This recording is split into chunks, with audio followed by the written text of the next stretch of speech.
Alderwin. It was a land of grand stone castles, sparkling rivers, and busy marketplaces. The kingdom was ruled by King Roland Evermere, a strong and respected ruler known for his discipline and pride. By his side stood Queen Alara, gentle, wise, and endlessly patient. Though their kingdom flourished, the king carried a quiet disappointment in his heart. He longed for a son to inherit the throne. Instead, the royal palace echoed with the laughter of 7 daughters. The 6 eldest princesses, Lillian, Rose, Ivy, Clara, June, and Hazel, were admired across the land for their talents. Each loved their father dearly and tried in her own way to earn his approval. But when the 7th daughter was born, the king's heart hardened. Her name was Milli. The court celebrated her birth, but the king did not. He never held her.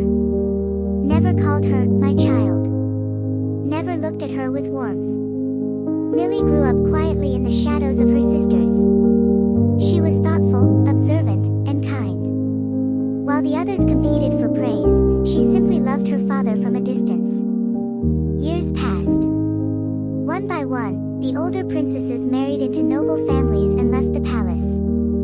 Their weddings filled the kingdom with music and celebration. And then, suddenly, the castle felt empty. It was quieter. Lonelier.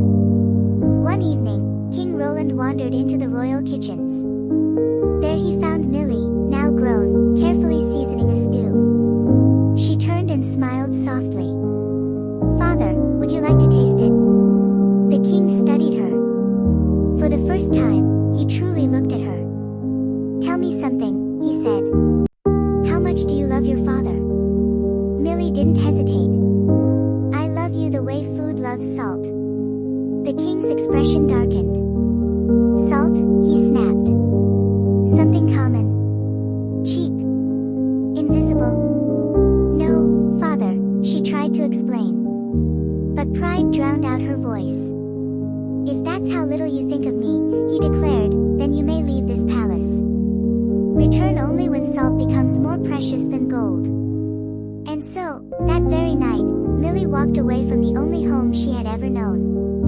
She traveled far beyond the kingdom's borders, through forests and hills, until exhaustion overcame her. Deep in the woods, she discovered a tall crystal tower glowing faintly beneath the moonlight. Before entering, she sat beside it, her back against the cool stone wall. The night was still. The forest silent.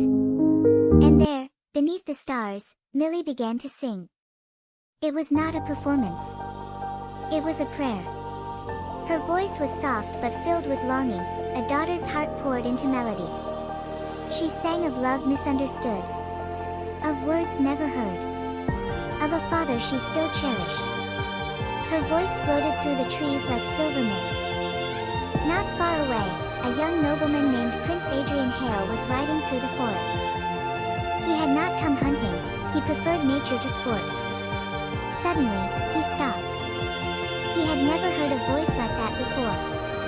It carried sorrow, but also strength. He followed the sound through the trees.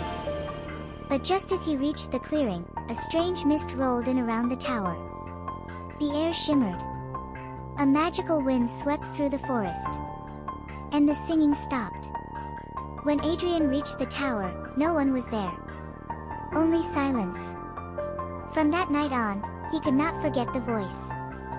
For years, he searched the forests, hills, and villages for the girl whose song had settled in his heart. Inside the tower lived the guardian of the hidden tower, a mysterious sorceress who watched over the balance of the land. She had heard Milli's song. She had seen her heart. Over the next 3 years, the guardian taught Milli leadership, diplomacy, healing arts, and the quiet strength of self-worth. Meanwhile, back in Alderwin, disaster struck. The kingdom's salt mines mysteriously ran dry. At first, it seemed small. But soon food spoiled. Soldiers weakened. Illness spread. Trade suffered. Every salt caravan was destroyed by storms, floods, or strange accidents. Without salt, the kingdom began to crumble. King Roland, once proud and unshaken, fell ill. As he tasted bland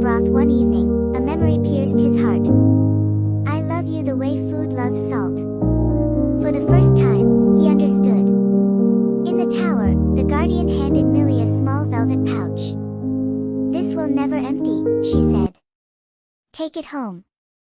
Your lesson, and your father's, are complete. As Milli left the forest, fate finally brought her face to face with Prince Adrian again. This time, there was no mist. No disappearing voice. He recognized her instantly. You're the one, he said softly. I've been searching for you for years. Milli smiled gently. And I have been learning who I am. Adrian chose to stand beside her, not because she was a princess, but because of her courage, kindness, and strength. Together, they returned to Alderwin. When Milli stepped into the throne room, the court fell silent. She placed the velvet pouch before the king. Father, she said gently, this is the salt you once called common. The king, pale and weakened, looked at his daughter with tears in his eyes. I was blind, he whispered. Forgive me. For the first time in her life, he opened his arms. And Milli stepped into them. Salt returned to the kingdom. Health returned. Hope returned. And when King Roland stepped down from the throne, he crowned his youngest daughter queen. Queen Milli ruled with wisdom, compassion, and strength. And at her side stood King Adrian, the man who first fell in love with her voice. From that day on, the people of Alderwin remembered. Gold may shine, but salt gives life.